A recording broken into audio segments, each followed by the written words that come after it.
내 폰에 비친 yeah, yeah, yeah, yeah. Halo, Assalamualaikum warahmatullahi wabarakatuh. Apa kabar anak-anak? Semoga kalian sehat selalu. Jumpa kembali dengan Bu Desi. Hari ini Ibu berada di Gelora Bung Karno Senayan. Di sini tempatnya enak sekali anak-anak untuk berolahraga. Ya, mudah-mudahan dimanapun kalian berada, kalian selalu menjaga kesehatan dan tetap semangat berolahraga. Baiklah anak-anak, jika pada pertemuan lalu kita telah belajar mengenai struktur teks persuasif, maka hari ini kita akan belajar mengenai kaidah kebahasaan teks persuasif. Apa saja yang meliputi kaidah kebahasaan teks persuasif itu? Mari kita pelajari bersama. 내가 이런 I just wanna love. We don't gotta fuck. You can be on the other side. Maybe we can meet, but hey, you know what I mean. I'm just tired of all this bullshit. I just wanna love. We don't gotta fuck. You can be on the other side. Maybe we can meet, but hey, you know what I mean. I'm just tired of all this bullshit. I just want it real. Kaidah kebahasaan teks persuasif. Seperti telah kita pelajari pada pertemuan yang lalu, persuasi berarti meyakinkan, membujuk, atau bujukan. Persuasi adalah teks yang bersifat mengajak atau membujuk para pembaca untuk melakukan sesuatu yang diinginkan penulis. Seperti halnya teks lain, teks persuasif juga memiliki kaidah kebahasaan yang menjadi ciri khasnya. Berikut ini adalah kaidah kebahasaan teks persuasif. 1. Menggunakan kata bujukan atau ajakan, seperti mari, ayo, dan lakukanlah. Kedua, menggunakan pendapat atau opini penulis, misalnya menurut pendapat saya. Ketiga, menggunakan fakta, yaitu informasi yang kebenarannya dapat dipertanggungjawabkan. Keempat, menggunakan kata teknis atau peristilahan. Kata teknis merupakan kata-kata atau istilah khusus yang digunakan dalam penyebutan sesuatu, biasanya sangat berkaitan dengan bidang tertentu. Misalnya, kata pasien, operasi, pembedahan, aborsi, abdomen digunakan pada bidang medis atau di rumah sakit. Sedangkan kata siswa, kurikulum, silabus, remedial biasanya digunakan pada bidang pendidikan atau di sekolah. Di samping itu, tentu masih banyak kata teknis lain yang sering kita jumpai.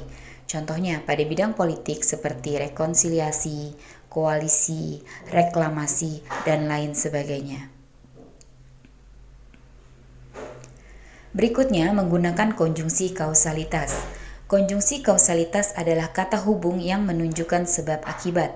Misalnya, sebab, karena, oleh sebab itu, oleh karena itu, sehingga, dan lain-lain. Menggunakan kata kerja mental. Kata kerja mental adalah kata kerja yang menunjukkan respon atau sikap seseorang terhadap suatu tindakan. Dapat pula diartikan sebagai kata kerja yang terkait dengan kegiatan dari hasil pemikiran. Misalnya, diharapkan, memprihatinkan, memperkirakan, mengagumkan, menduga, berasumsi, menyimpulkan, dan lain-lain. Dan berikutnya menggunakan kata perujukan. Kata perujukan adalah kata yang digunakan untuk merujuk bagian teks sebelumnya maupun sesudahnya dalam suatu kalimat. Misalnya berdasarkan data, merujuk pada pendapat, berdasarkan paparan di atas dan seterusnya, dan lain-lain.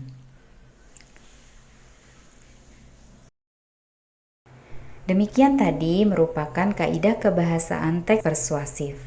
Selanjutnya, kita akan mempelajari mengenai langkah-langkah menulis teks persuasif.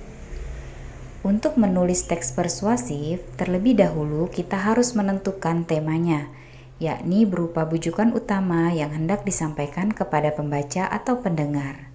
Setelah itu, barulah kita membuat susunan perincian. Susunan perincian berisi pengenalan isi, rangkaian pendapat atau fakta, ajakan, dan penegasan kembali. Selanjutnya, pengumpulan bahan. Pada tahap ini, kalian mengumpulkan sebanyak-banyaknya pendapat dan fakta yang relevan sehingga mampu mendukung argumentasi yang kalian sampaikan. Nah, tahap terakhir adalah pengembangan teks. Pada bagian ini, semua komponen yang telah kalian buat, kalian kembangkan menjadi sebuah paragraf yang utuh. Tentu saja dengan memperhatikan struktur dan kaidah kebahasaannya.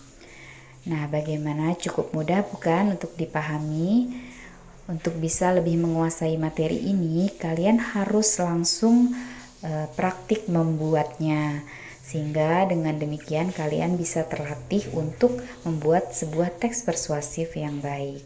Oleh sebab itu, silakan kerjakan latihan pada buku paket halaman 196 bagian A. Buatlah teks persuasif dengan langkah-langkah sebagai berikut. 1. Menentukan tema atau bujukan utamanya. 2. Mencatat perincian-perincian yang mengarahkan pada ajakan itu yang berupa pendapat atau fakta. Ketiga, menyusun pendapat, fakta, dan rumusan ajakan sesuai dengan struktur teks persuasif seperti berikut yang ada di buku kalian halaman 196 ya. Nah, jika kalian sudah merincinya, kita masuk ke dalam poin keempat, yaitu mengembangkan kerangka tersebut menjadi teks persuasif yang lengkap dengan memperhatikan kaidah kebahasaannya. Selamat mengerjakan. Nah, bagaimana anak-anak? Cukup mudah bukan? Jangan lupa kerjakan latihannya di rumah dan kirim ke Hybrid 5 atau Google Classroom. Bu Desi pamit undur diri dulu ya. Wassalamualaikum warahmatullahi wabarakatuh. Dadah.